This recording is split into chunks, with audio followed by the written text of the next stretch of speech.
Venue spécialement d'Indonésie, la grue treillis SGC 90 de Sarens, du haut de ses 100 mètres, d'un poids total de plus de 4500 tonnes, siège, assise sur son socle circulaire de 35 mètres de diamètre, débordant du paysage francilien. Dénommée Little Céleste, cette grue, parmi les plus puissantes au monde, s'apprête à entrer en action pour une opération exceptionnelle à proximité de Massy qui va s'étaler sur 6 semaines durant l'été 2023. Vous êtes sur le chantier de Chartres-Galardon, dit Chagall, renouvellement des ponts SNCF et RATP. Le but est de remplacer des ouvrages d'art qui étaient arrivés en fin d'âge d'utilisation par des ouvrages neufs.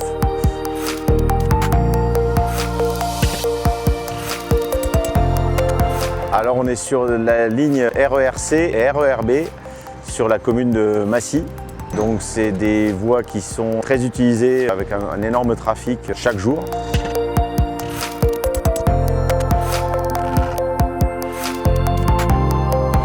La complexité du chantier, c'est qu'on passe au-dessus de la ligne TGV qui va de Montparnasse à Tours et Bordeaux. Afin d'impacter le moins longtemps possible le trafic des trains, le remplacement des 2 ouvrages centenaires, situés sur un nœud ferroviaire, va s'effectuer au cours d'opérations chronométrées dans le temps, dites opération coup de poing. En juillet 2023, on a réalisé un OCP avec interception complète des voies RERB et RERC pendant 8 semaines. Le 14 juillet, aux premières heures, les voies sont neutralisées. Les équipes envahissent la zone ferroviaire, le chemin de fer est dégagé, la course contre la montre est enclenchée. La première phase de l'OCP, ça a été déjà de préparer le terrassement de chaque côté, des culées, la culée C0 qui est vers Paris et la culée C1 qui est vers Massy. C'est déjà un terrassement pour dégager cette zone, pour pouvoir libérer les anciens appuis, pour pouvoir ensuite effectivement soulever ces 2 ponts. C'était des ouvrages, il y en a un qui avait 95 ans et l'autre 100 ans.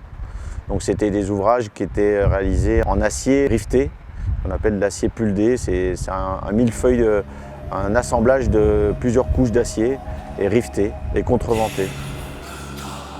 Une fois que les engins de terrassement ont terminé de désolidariser les tabliers de leur environnement, la dépose des ouvrages existants peut démarrer. Et le 18 juillet, en fin de journée, le premier challenge pour cet OCP est lancé.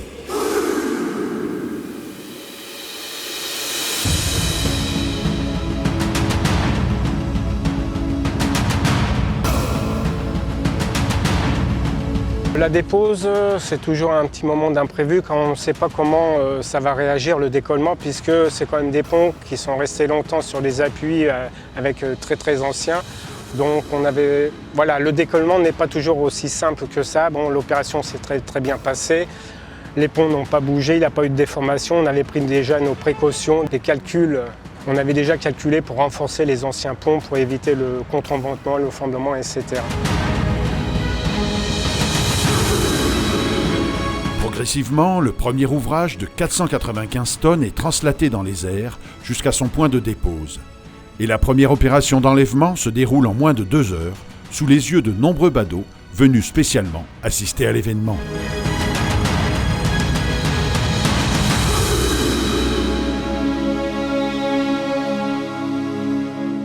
On a d'abord soulevé le premier pont qui était le pont Galardon, qu'on a déposé sur des camacs. C'est une sorte de semi-remorque, on va dire, avec des pneus qui tournent à 360 degrés pour l'emmener à l'aire de démantèlement.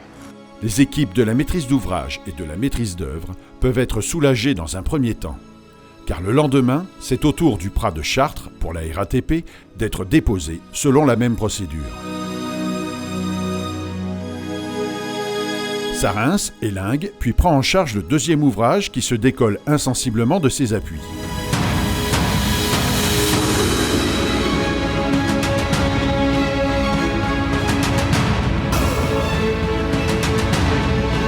Les équipes de grutiers sont secondées par celles du génie civil pour guider l'ouvrage lors de la rotation et le poser sans encombre sur les remorques automotrices au pied de la grue géante en contrebas de la zone travaux. Le champ est libre pour démarrer la deuxième phase de l'opération. Ensuite, une fois que ces ouvrages ont été déposés, on a réalisé les culées pour recevoir les nouveaux ouvrages. Les fondations ont été faites l'année dernière, en 2022. Et donc là, on devait réaliser les culées, la semelle, les culées, les murs de grève, les murs de retour, etc. Ensuite, faire les bossages pour les futurs appuis. Ensuite, la pose des appuis. Et en phase finale, la pose des ponts. En 3 semaines, 3 culées complètes sont réalisées sous ITC des voies du RERB et du RERC, ainsi que le rehaussement d'une 4e culée.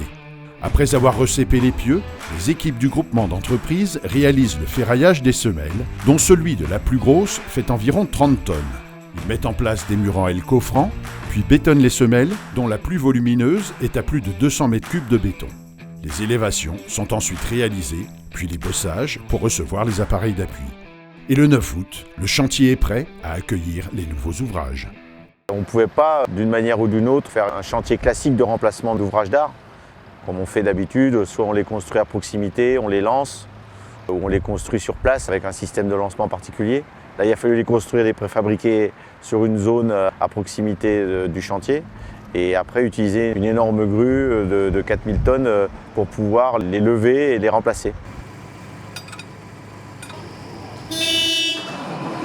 Assemblés durant 2 ans, sur une aire au pied de la grue, les nouveaux ouvrages attendent leur tour, fin prêts à être pris en charge. Des Camacs sont venus chercher les nouveaux ponts. Ils ont transféré du terrain de foot proche de cette fameuse grue, la SGC 90, qui ensuite a permis, par l'opérateur du grutier, de prendre ce pont et de le déposer à l'endroit bien précis. C'est de nuit que la 2e OCP est lancée avec la pose du premier tablier, celui du pont de Chartres. On a choisi une méthode, je dirais, qui est un petit peu particulière, c'est-à-dire qu'on a choisi de lever les ponts avec une énorme grue qui permettait d'enlever les anciens ponts et de reposer les nouveaux. Cette grue elle est parmi l'une des plus grandes du monde et le choix de cette grue a été déterminé par le poids du pont de Chartres qui pèse 1300 tonnes environ. L'environnement urbain et les contraintes ferroviaires et routières ont obligé la SNCF et la RATP à utiliser une technique de grande ampleur pour optimiser la durée des temps de mise en place des ouvrages. Cette grue elle est utilisée dans les milieux industriels et pour la première fois au sein de la SNCF dans un milieu ferroviaire. La particularité est dans un milieu en plus urbain où riverains, circulation, TGV et routière. La structure métallique de 1375 tonnes et de 88 mètres de long est tissée méthodiquement et progressivement à 59 mètres de portée jusqu'au talus de la zone ferroviaire dont le survol est encore verrouillé jusqu'au passage du dernier TGV. Là, je donne l'autorisation à l'entreprise de Mathieu Hébard de poser l'ouvrage au-dessus des voies LGV. Il y a 1h29 et c'est bon.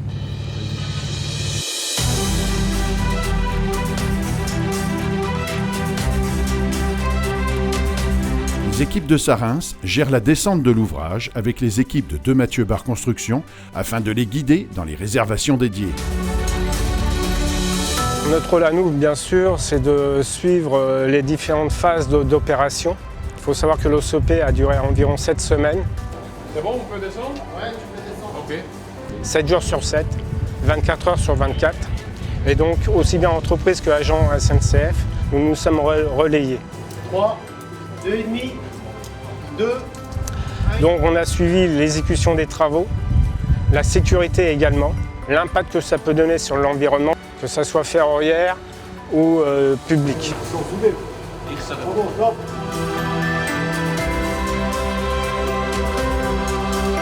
On est soulagé. Ça y est. C'est l'aboutissement. 3 ans de boulot. C'est chouette. Pour les gars, c'est vachement bien. C'est mérité. Il reste encore à poser le 2e ouvrage, le pont de Galardon, d'une longueur de 58 mètres et d'un poids de 975 tonnes. L'OCP est lancé dans l'après-midi du 8 août avec l'élingage de l'ouvrage. Dans les procédures, on a une partie aspect sécurité, l'accrochage de l'ouvrage. Regardez à bien l'accrocher à des endroits bien spécifiques pour pouvoir le soulever, pour éviter d'avoir un accident, avoir des problèmes de poids. Parce que là, c'est vraiment calculé en fait. Tout est calculé avec le poids de l'ouvrage, avec le vent, avec tout. Et à nouveau, toutes les équipes sont sur le pont. Sur l'ouvrage, on a travaillé en 3-8. En fait, il y en a un qui fait 22h, 6h, l'autre qui fait 6h, 14h et un autre qui fait 14, 22h. Et en fait, on a rendez-vous à chaque fois une demi-heure avant la prise de service pour voir notre collègue qui était là avant et qui nous explique un petit peu ce qui s'est passé pendant sa période à lui, un peu à cheval sur notre période pour savoir après, nous, ce qu'on a à faire le reste de la journée avec les entreprises et tout pour savoir à peu près à quel point on en est.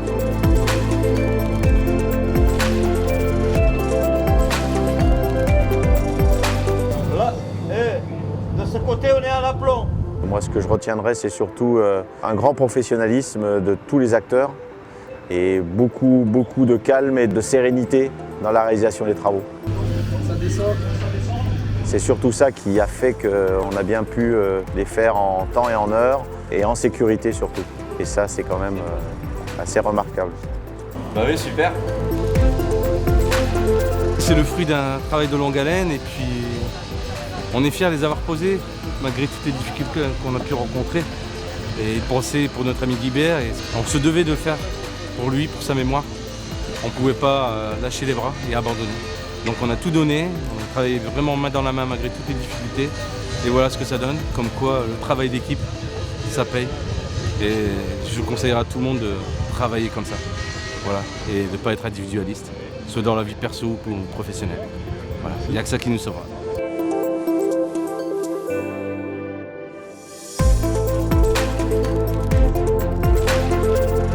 Nous avons rendu les voies côté RERB le 22 août et côté SNCF le 26 août. À partir de là, notre mission a été terminée.